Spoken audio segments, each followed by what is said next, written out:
ہمارے معاشرے میں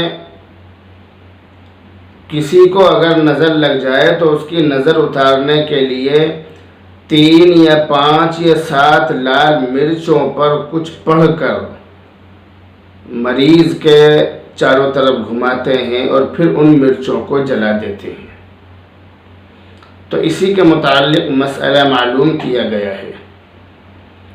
تو مسئلہ بہت آسان ہے کہ اگر ہم اس چیز کو مؤثر بالذات سمجھیں، ہم یہ سمجھیں کہ اسی کے کرنے سے نظر اترے گی، اللہ کا حکم اس کے اندر کوئی معنی نہیں رکھتا، بلکہ مرچوں کے ذریعے سے ہی نظر اترے گی، تو پھر یہ غلط ہے۔ اور اگر ہم اس کو ایک ٹوٹکے کے طور پر استعمال کریں، ایک علاج کے طور پر استعمال کریں، ہم یہ نیت کر کے یہ سوچ کر استعمال کریں کہ اصل شفا دینے والی ذات تو اللہ کی ہے، ہم اس کو صرف ایک دوائی کے طور پر استعمال کر رہے ہیں، تو اگر ہم ایسا سوچیں، ایسا سمجھ کر اس کام کو کریں تو پھر اس کے اندر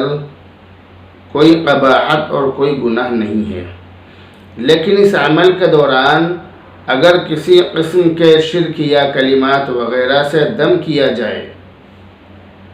جیسے بہت سارے لوگ مرچوں کے ذریعے سے نظر اتارتے ہیں، لیکن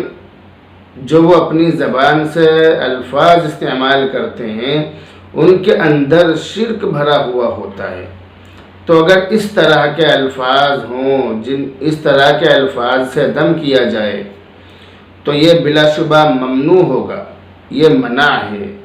اور اس سے شرک بھی لازم آئے گا، یعنی ایسا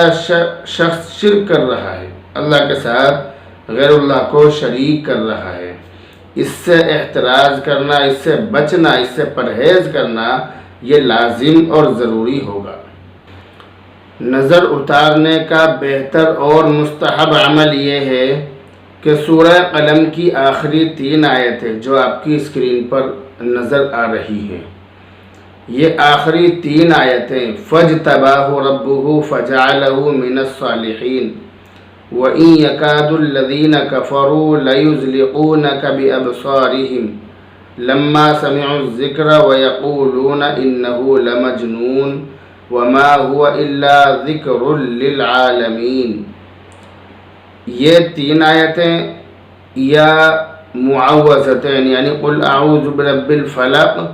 اور قل اعوذ برب الناس، یہ دونوں صورتیں پوری پڑھ کر دم کیا جائے۔ یہ حدیث شریف کے اندر ایک دعا ہے، اعوذ بکلمات اللہ التامات من شر ما خلق۔ آپ اس دعا کو پڑھ کر جس کو نظر لگی ہے اس پر دم کر دیجئے تو اس کی نظر، جو اس کو نظر لگی ہے وہ نظر اتر جائے گی، وہ ختم ہو جائے گی،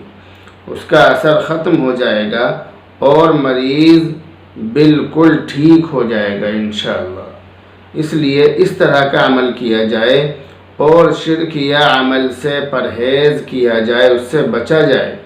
تاکہ ہمارا ایمان سلامت رہ سکے۔ السلام علیکم ورحمۃ اللہ وبرکاتہ۔